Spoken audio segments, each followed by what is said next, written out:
They cut off their toes, they slice their heels, all just to fit a slipper and win the prince. This is the true story of Cinderella, the one you were never told. She lived among ashes. She swept the floors, slept by the hearth, and covered herself with cinders. No one ever heard her raise her voice, but she saw everything. They called her Cinderella. Where did the name come from? In the German tale, she's known as Aschenputtel. Aschen means ash.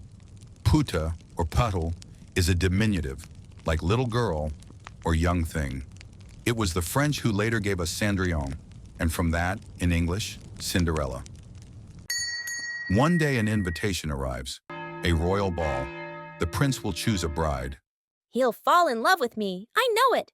Every girl dreams. She is poor, invisible, a shadow moving between rooms.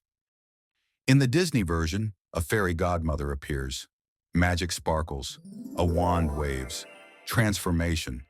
But in the oldest stories, there is no wand. In the Brothers Grimm tale, she visits her mother's grave. She plants a hazel tree. She waters it with her tears. I miss you, Mother. Two white birds descend from the branches. They drop a silver dress and a pair of slippers at her feet. There is no fairy godmother. She goes to the ball. No one recognizes her. And for the first time, she is more than cinders. The prince dances only with her. She says nothing. But in that silence, she becomes the center of everything. The girl who was never meant to be seen becomes unforgettable until the clock strikes 12 and silence returns. She runs, and on the steps, she leaves behind a single slipper. Long before fairy tales, Strabo, a Greek geographer from the 1st century BCE, told the story of Rhodopis, a Greek slave girl living in Egypt. One day while doing laundry by the river, an eagle swooped down, snatched her sandal, and dropped it at the feet of the pharaoh. He saw it as a sign from the gods. Messengers were sent across the land to find the girl whose foot fit the sandal. Just a shoe, but it meant everything. According to Strabo, the pharaoh found her and married her. A real story, written long before Grimm, but with the same ending. A girl who had nothing, chosen to be queen. The prince begins his search, house to house, 1 foot at a time.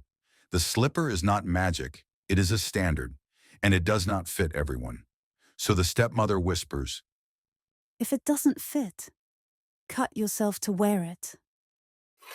one daughter cuts off her toes, the other her heel. The shoe fills with blood.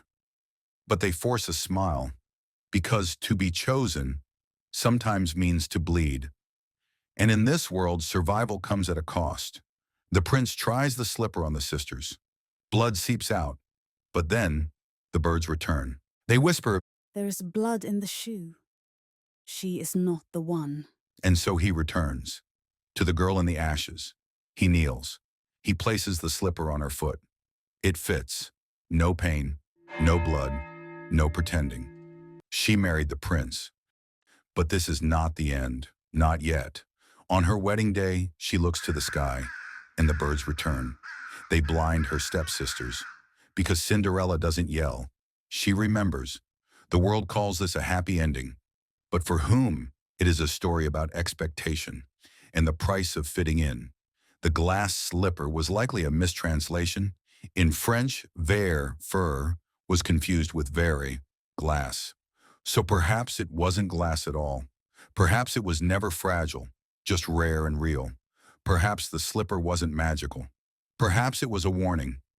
What parts of ourselves are we still cutting away, just to fit into someone else's story?